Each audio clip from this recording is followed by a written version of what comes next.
In my years of working with puppies, I've identified two great behavioral problems your puppy can have. Those are chewing and nipping. I can take these two problems and put them to work for you in a major way. Right now, I just want you to wrap your head around the concept that this is good.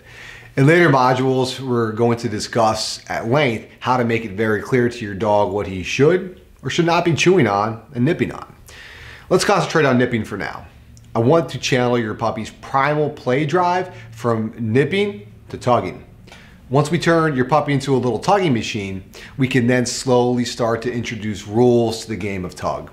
Eventually, gameplay is going to be a major focal point for training, but for now, we're just looking to enjoy some otherwise sloppy, fun tug while not really looking to accomplish any real training goals.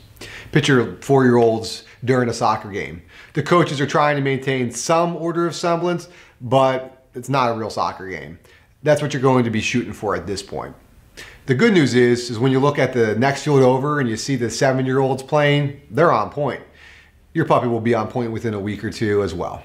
I'm putting off using tug to train now for 3 reasons, so keep this in mind as you play with your puppy. The first reason is that it's easier for you to get your feet wet with training with food. I find it more practical for owners to hone their communication skills while doing food-based training. By the time you and your puppy are rocking it with the food, we'll be at the train through play modules. Reason number 2 is some of your puppies may need to develop a little more tug drive. This is important because your puppy's motivation is what's going to keep his head and his heart in the game when you start to add rules. I don't want your dog midway through the intro phase as we begin to roll out these concepts to get frustrated and quit just because he doesn't understand what you're trying to convey in that moment. The third reason is I don't want to throw too much information at you too quickly.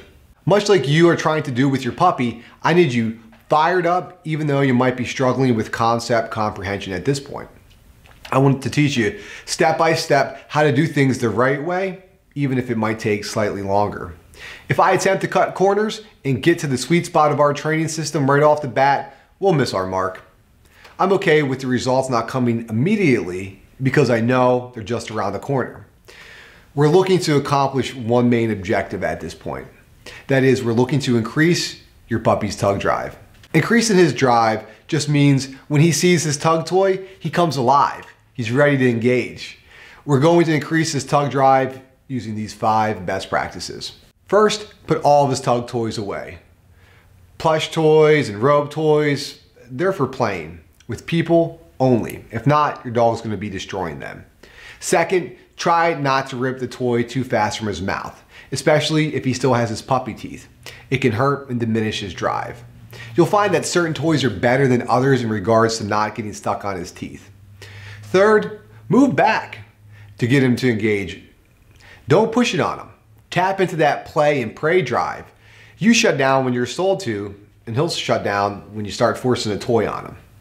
Fourth, be focused on your time with him by giving him your undivided attention.